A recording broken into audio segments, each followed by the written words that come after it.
அனைவருக்கும் வணக்கம். ஒரு குற்றமற்ற ஒரு நபர் ஒரு 2 வருஷம் ஜெயில்ல இருந்துட்டு, ஜாமீன் கிடைச்சு நான் வெளியில வரமாட்டேன். நான் நிரபராதி நிரூபிச்சுட்டு தான் வெளியில வருவேன்னு சொல்லி ஒரு கேஸ நடத்தி, வக்கீல் மூலியமா கேஸ் நடத்தி, அதில ஜெயிச்சு வெளியில வந்திருக்கிறாரு. இவருக்கு வந்து பார்த்தீங்கன்னா, பெரும்பான்மையான அளவு பாராட்டுகள் குவிஞ்சு வருது. அவர பத்தி இன்னைக்கு நம்ம பார்க்க போறோம். வாங்க வீடியோக்குள்ள போலாம்.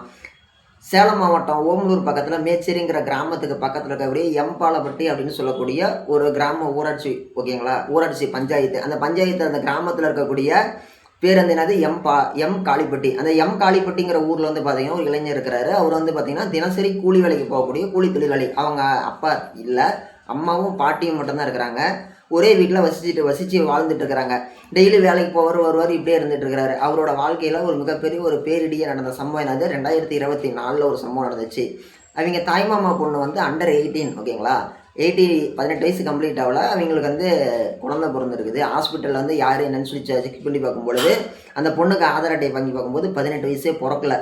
என்னம்மா இது உன்னை வந்து கல்யாணமே ஆகல, என்ன குழந்தை பிறந்துச்சு சொல்லிக்கும்போது, இந்த மாதிரி எங்கள் மாமா தான் காரணம்னு சொல்ல, இவரை வந்து போலீஸ் வந்து அரெஸ்ட் பண்ணியிருக்கிறாங்க. விசாரணைக்கு போயிருக்கும்போது என்னன்றாங்க, இந்த மாதிரி இந்த பொண்ணு கழுத்தில் தாலி கட்டுன்றாங்க. அவர் என்னன்றாரு, நான்லாம் கட்ட மாட்டேன், எனக்கு இதுக்கு சம்மந்தமே இல்லை, நான் தாலி கட்ட மாட்டேன், வேணா கோர்ட்டில் கேஸ் போடுங்க, டிஎன்ஏ டெஸ்ட் எடுங்க அப்படின்னு சொல்கிறாரு. அப்புறமேட்டெல்லாம் விசாரிச்சுட்டு சரி நாங்கள் கூப்பிடும்போது வான்னு சொல்லி அனுப்பி விட்டாங்க. எஃப்ஐஆர் விசாரிச்சுட்டு மறுபடியும் ஒரு நாள் இவர் எம் காளிப்பட்டியில் வந்து ஒரு டீ கடையில் டீ குடிச்சிட்டு இருக்கும்போது இவர் வந்து காவல்துறை குண்டு கட்டாக தூக்கிட்டு போகிறாங்க. அவங்க குடும்பத்தாருக்கு எந்த தகவலுமே சொல்லலை. கூட்டிகிட்டு போயிட்டு மாஜிஸ்ட்ரேட்டு ஜட்ஜிக்கிட்ட போய் காமிச்சிட்டு ஹாஸ்பிட்டல் போய் உடம்பு செக்அப் பண்ணிவிட்டு அப்படியே கொண்டு போய் சேலம் மாவட்டம் மத்திய சிறைச்சாலையில் வந்து அடைக்கிறாங்க. அடைச்ச வாட்டி தான் அவங்க குடும்பத்துக்கே வந்து தகவல் போகுது, இந்த மாதிரி வந்து தன்னுடைய மகனை வந்து கைது பண்ணிட்டாங்க அப்படின்னு சொல்லிட்டு. அப்படி அவர் கைது பண்ணிட்டாங்கன்னு தெரிஞ்ச வாட்டி ரொம்பவே பதறி போகுது அந்த குடும்பம். ஏன்னா பெரிய ஆட்கள் அப்படின்னு சொல்லி அவங்க குடும்பத்தில் பேக்ரவுண்ட் சப்போர்ட்டில் யாருமே கிடையாது. அம்மா பாட்டி 2 பேர் தான் இருக்கிறாங்க அவர் கூட.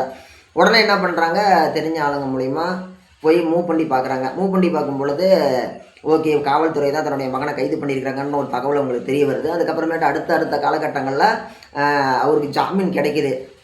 ஜாமீன் கிடைக்கும் பொழுது என்ன ஆகுது, கோர்ட்டே வந்து என்ன பண்ணுறாங்க, உங்களுக்கு ஜாமீன் தரோம், நீங்கள் போயிட்டு விசாரணை முடிக்கிறது 1 வருஷம் 2 வருஷம் ஆகும், நீங்கள் வந்து விசாரணை முடிச்ச வரைக்கும் நீங்கள் போய் வெளியில் நின்று கேஸ் எடுத்து நடத்துங்கன்னு சொல்லி அந்த சம்மந்தப்பட்ட குற்றம் சாட்டப்பட்ட நபருக்கு கோர்ட் ஒரு வாய்ப்பு கொடுக்குது, நீதிமன்றம் ஒரு வாய்ப்பு கொடுக்குது. ஆனாலும் அவர் அந்த வாய்ப்பை ஏற்றுக்கல. என்ன சொல்கிறாரு, இந்த மாதிரி எங்கள் ஊர் ரொம்ப கிராமங்க, இந்த மாதிரி கிராமத்தில் இந்த மாதிரி ஒரு போக்சோ கேஸில் என்ன அரெஸ்ட் பண்ணிட்டாங்க அப்படிங்கிறத எங்கள் ஊர் பூரா பேர் கெட்டு போயிருக்கோம். நான் வெளியில் போய் கெட்ட பேரோட கேஸ் நடத்தி நான் ஜெயிக்கிறத விட நான் ஜெயிலுக்குள்ளோடையே இருந்து கேஸ் நடத்தி ஜெயிச்சுட்டு நான் வெளியில் குற்றமற்ற ஒரு நபர் ஒரு நிரபராதியாக வெளியில் போனால் அதுதான் எனக்கு பெருமை. நான் சிறையை விட்டு நான் வெளியில் போக மாட்டேன், எனக்கு ஜாமீன் கொடுக்காதீங்க, நான் ஜெயிலுக்குள்ளோடையே இருக்கிறேன்னு சொல்லிட்டு வாதாடுறாரு. இவருடைய கோரிக்கையை ஏற்றுக்கொண்ட நீதிமன்றம் சரிப்பா ஓகே உன் விருப்பம் போல் இது பண்ணிட்டு உனக்கு உன் தரப்பில் நீ குற்றமற்ற அளவு நிரூபிக்க என்ன வச்சுருக்கிறேன்னு சொல்லி கேட்கும் பொழுது அந்த குழந்தைக்கு அந்த குழந்தையோட தாய்க்கு எனக்கு 3 பேர்த்துக்குமே டிஎன்ஏ டெஸ்ட் எடுங்க. டிஎன்ஏ டெஸ்ட் எடுத்து பார்த்தீங்கன்னா யார் குற்றமானவர் யார் குற்றம் செய்தவர்னு சொல்லி தெரிஞ்சிடும்ல அப்படின்னு சொல்லியிருக்கிறாரு. உடனே அந்த டெஸ்ட்லாம் எடுத்து பார்த்துருக்குறாங்க. அதோட ரிப்போர்ட் வந்து உடனடியாக எடுத்து பண்ண முடியாதுல்ல டிஎன்ஏ டெஸ்ட் அப்படிங்கிறது. அது என்ன ரத்தம் டெஸ்ட்டா, போய் ஒரு மெடிக்கலில் இல்லைன்னா ஏதோ ஒரு இடத்துல போய் கொடுத்துட்டு 100 ரூபா கொடுத்து இப்படி ரத்தத்தை தொட்டு பார்த்து எடுத்து போய் பார்க்குறதுக்கு இல்லை தானே. இதுக்கான ஒரு ப்ராசஸ்ஸு ஒரு ப்ரொசீஜர்ஸ் அப்படிங்கிறது ரொம்ப நீண்ட இடைவெளி காலம். ஒரு சில காரணங்களால் இந்த கேஸ் வந்து 2 வருஷம் நடந்திருக்குது. 2 வருஷமாக இவர் ஜெயிலே இருந்துக்கிறார் சேலம் மாவட்டம் மத்திய சிறையில். இவருக்கு அங்கே இருக்கக்கூடிய மிகப்பெரிய காவல் ஆய்வாளர்கள், காவல் உதவி இயக்குநர்கள், இப்படி பெரிய பெரிய காவல் அதிகாரிகள்லாம் வந்து என்ன பண்ணிக்கிறாங்க, இவருக்கு சப்போர்ட் பண்ணியிருக்கிறாங்க. ஓகே உன்னோட நேர்மை எங்களுக்கு ரொம்ப பிடிச்சிருக்குதுப்பா, நீ இந்த காலத்தில் இப்படி ஒரு நியாயமான ஆளா, வாழ்த்துக்கள்னு சொல்லிட்டு அந்த நபருக்கு குற்றம் சாட்டப்பட்ட அந்த இளைஞருக்கு சப்போர்ட் பண்ணியிருக்கிறாங்க.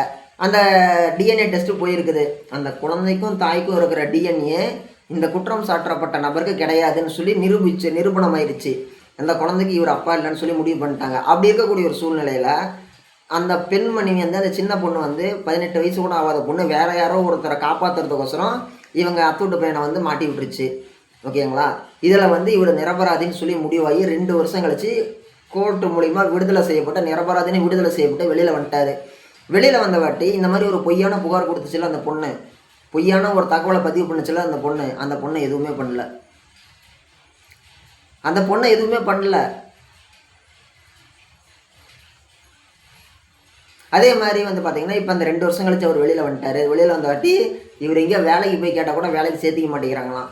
ஏதோ ஒரு பொண்ணு கேட்குறது ஒரு விஷயமா மூவ் பண்ணாலும் என்ன சொல்கிறாங்களாம், ஜெயிலுக்கு போயிட்டு வந்தாலும் பொண்ணு கொடுக்க மாட்டோம், அதுவும் போக்சோ கேஸில் போயிட்டு வந்தாலும் யாருப்பா பொண்ணு கொடுப்பாங்கன்னு சொல்கிறாங்களாம். அந்த ஊரெல்லாம் வந்து பார்த்திங்கன்னா ரொம்ப பின்தங்கிய கிராமங்கள்.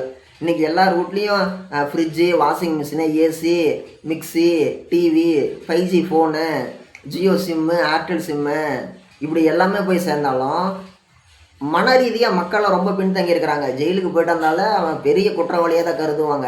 அவன் என்னமோ பெரிய ராஜீவ்காந்தி கொலைகேஸுக்கு போயிட்டு வந்த மாரி தான், ரொம்ப மிகப்பெரிய ஒரு டெரரிஸ்ட்ட பார்க்குற மாரி தான் பார்ப்பாங்க. ரொம்ப தீவிரவாதிய பார்க்குற மாரி தான் பார்ப்பாங்க. ரொம்பவே ஐயோ! அவங்ககிட்டலாம் வச்சுக்காதடான்ற மாரி தான் பார்ப்பாங்க. ஏன்னா கிராமம், வில்லேஜு. அங்க என்னதான் எல்லாருமே டிகிரி ஹோல்டரா இருந்தாலுமே, மனதளவுல பழங்குடியின மக்களோட ரொம்ப பின்தங்கி தான் இருப்பாங்க. அந்த காவல்துறை, கோர்ட்டு, ஜெயிலு இப்படி போயிட்டு வந்தவன பார்த்தாலே, சம்மந்தமே இல்லாத ஏதோ ஒரு நபர பார்க்குற மாரி தான் பார்ப்பாங்க. அப்படிப்பட்ட கிராமத்தில இருக்கக்கூடிய ஒரு நபர் வந்து பார்த்தீங்கன்னா, அவரோட வாழ்க்கையே இன்னைக்கு வந்து பார்த்தீங்கன்னா, மிகப்பெரிய ஒரு கேள்விக்குறியாயிருச்சு. இந்த கோர்ட்ல ஜெயிச்சுட்டு வந்துட்டாரு. கேஸ்ல ஜெயிச்சுட்டு வந்துட்டாரு. இதுக்கு மேல அவர் வாழ்க்கையில வந்து பார்த்தீங்கன்னா, எல்லாத்தையுமே ஜீரோலேருந்து முதல்ல இருந்து ஆரம்பிக்கிற மாரி தான் ஆரம்பிக்க போறாரு. இதில வந்து பார்த்தீங்கன்னா, இந்த விஷயம் வந்து பார்த்தீங்கன்னா, புதிய தலைமுறை செய்தி ஊடகத்தில வந்து வெளியாகியிருக்குது.